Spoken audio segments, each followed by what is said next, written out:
Ceci, c'était une corbeille qui était très grande, un panier qui servait à ramasser les feuilles sèches à l'automne pour mettre de côté la litière pour les besoins de la ferme pendant l'année.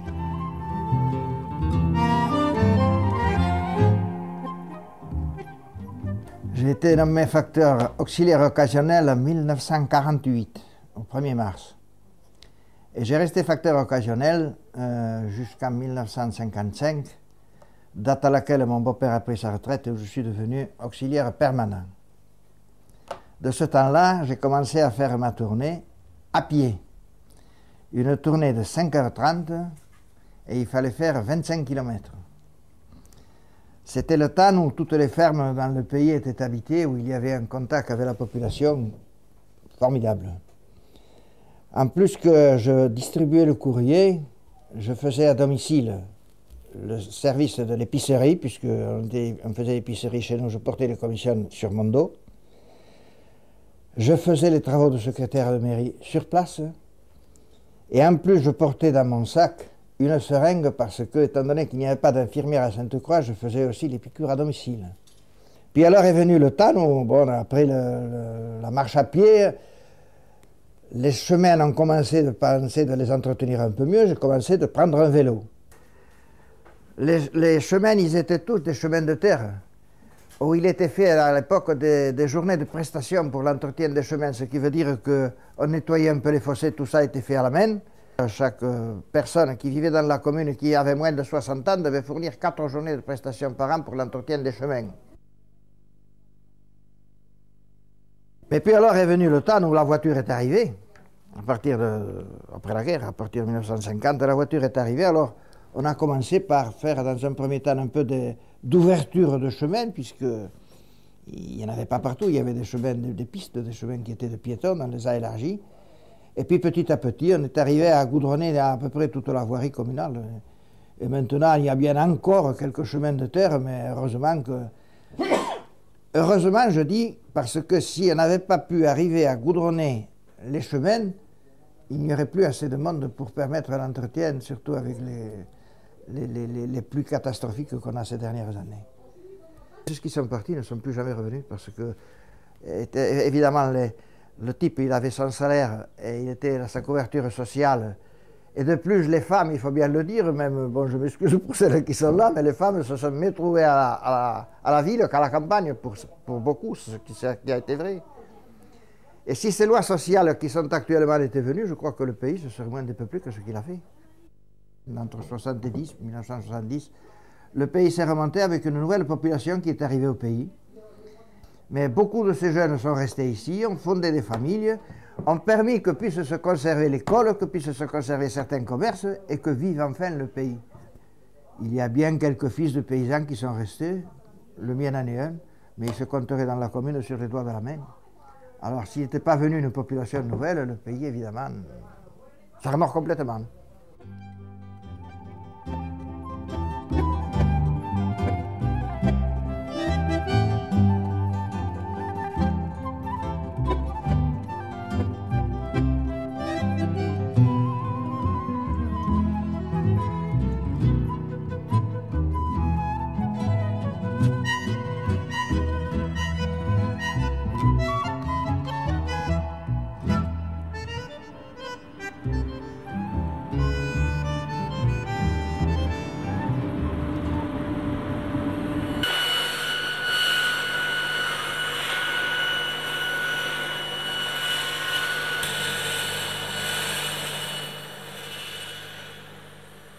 Bon, l'installation, elle s'est faite par l'intermédiaire de l'APEC. C'était une association qui s'était créée, l'Association pour l'emploi et la promotion du travail en Cévennes. À Sainte-Croix, il y avait 2 menuisiers qui se sont arrêtés à cause de leur grand âge. Il n'y a pas eu de relève. Donc là, cette association a décidé de créer une menuiserie. Cette société, voilà comment elle marche. Il y a une partie de la population qui a pris des actions, c'est-à-dire à peu près, on doit être une quarantaine d'actionnaires en tout. Et moi, j'ai pris la gérance. Bon, le bâtiment appartient au CIVOM, le terrain appartient à la mairie, et nous payons une location de loyer aussi bon. Alors la succession, elle se prépare parce que moi, si tout se passe normalement, à la fin de l'année, bon, je m'arrête. Et c'est eux qui vont reprendre l'affaire à leur compte, quoi. C'est Baudouin qui va prendre la gérance et ils seront associés tous les trois.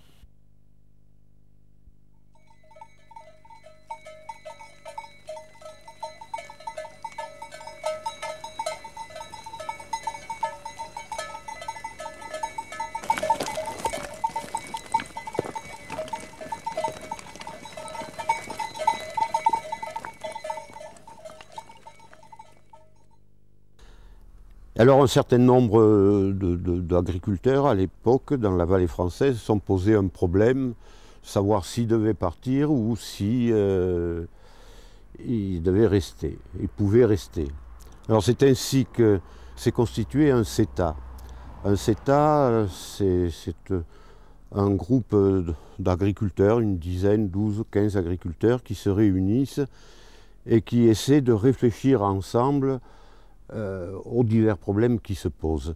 Et dès les années 60, on s'est aperçu que si on voulait vivre de la chèvre, ou en tout cas faire en sorte que la chèvre soit un élément de développement pour le pays, il fallait arriver à maîtriser la production. C'est ainsi qu'on a créé la coopérative. Au niveau des emplois des agriculteurs, il y a quand même une trentaine d'agriculteurs qui produisent du lait de chèvre et qui vivent de cela en grande partie. Les choses s'enchaînent dans la vie. Quand il y a un dynamisme quelque part, il y a toujours des retombées par la suite. Hein. Notre priorité, c'est effectivement de maintenir un prix de lait très, très élevé, puisque le seul but, je dirais, d'une coopérative, c'est de travailler pour la rémunération de l'adhérent. Donc nous, c'est ce qu'on compte faire en essayant de préserver déjà ce qui existe, c'est-à-dire un bon prix au litre de lait, et puis essayer de l'améliorer. On pense que c'est bien que la coopérative reste attachée à un mode de développement qui concerne plutôt la petite exploitation simple dans le coin.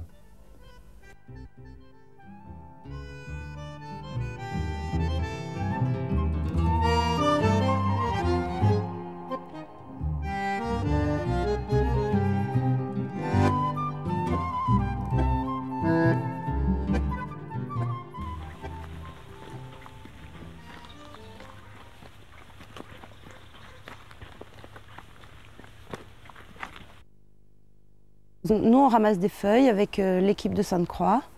On est 5 à travailler, mais c'est un travail en plus du travail des plantes. Mon travail principal, c'est de travailler les plantes médicinales et aromatiques. Et ça, on travaille avec 4 autres producteurs sur la région de Basse-Lozère ou des Cévennes. Voilà.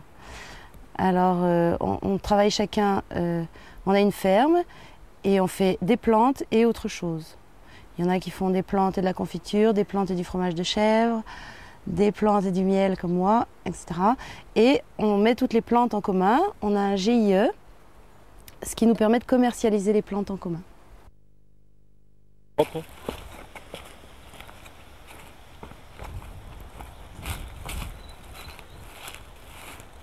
L'intérêt de vendre dans ce magasin tous mes produits de canard, c'est qu'en fait, je passe peu de temps pour vendre mes produits, alors que si je vendais toute seule, il faudrait que je fasse plein de marchés. L'intérêt de ces structures, disons, collectives, c'est qu'en fait, les gens ne restent pas isolés, puisque la situation géographique, bon, c'est vrai qu'on est un petit peu coupé de l'extérieur, de toutes les façons. Et là, le fait de se regrouper, bon, ça nous donne plus de force, et puis ça... je trouve que de se confronter ensemble à des problèmes, c'est toujours plus bénéfique que de se retrouver tout seul face à ces problèmes.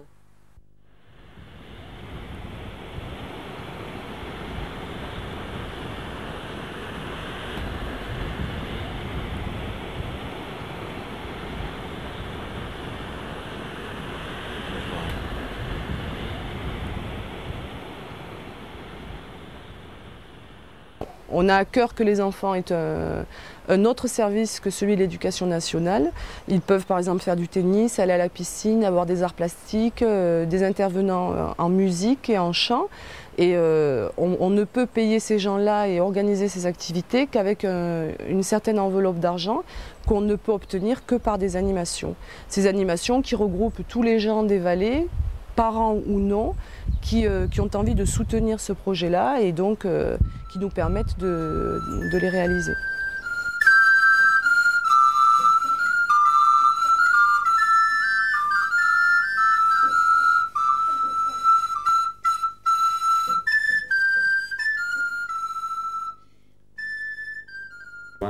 Les ateliers du mercredi. Au départ, c'était une association qui regroupait diverses activités. Il y avait du judo et d'autres choses. Et puis, comme toujours ici, on fait avec les personnes qui sont disponibles. Et il se trouve que pour l'instant, c'est la musique qui marche le mieux. Et on fait seulement de la musique. Voilà. Et maintenant, on a 3, 4, 5, 6 enseignants. Voilà, qui enseignent donc le piano, la flûte à bec, la flûte traversière, oui ça fait même plus que 6, le saxophone, la guitare, oui le piano je l'ai dit au début, oui, la guitare et l'accordéon.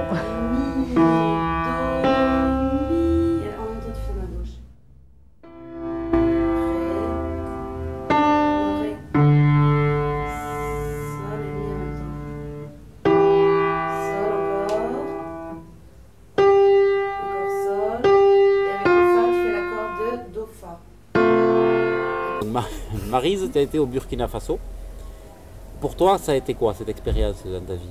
Ça a été la découverte d'une autre culture. C'est très enrichissant, c'est très intéressant. Ça donne envie de le découvrir mieux, puisqu'on ne le connaît pas assez encore. Hein. L'association NERE qui fonctionne maintenant depuis, qui a été créée maintenant, ça fait 1 an, fonctionne sous forme de 4 commissions. Ça, tu voulais dire? La commission culture, qui fonctionne avec un atelier vidéo, qui je ne sais pas si a commencé à fonctionner déjà. La commission école, qui a déjà mis en place un partenariat éducatif avec le Burkina Faso. Et la commission agricole, qui a déjà fait des actions au niveau de la formation d'agriculteurs et de l'achat de charrues. Et la commission santé, voilà, qui a fait des actions au niveau d'apport de médicaments et un travail de recherche sur un dispensaire, je pense, et une maternité.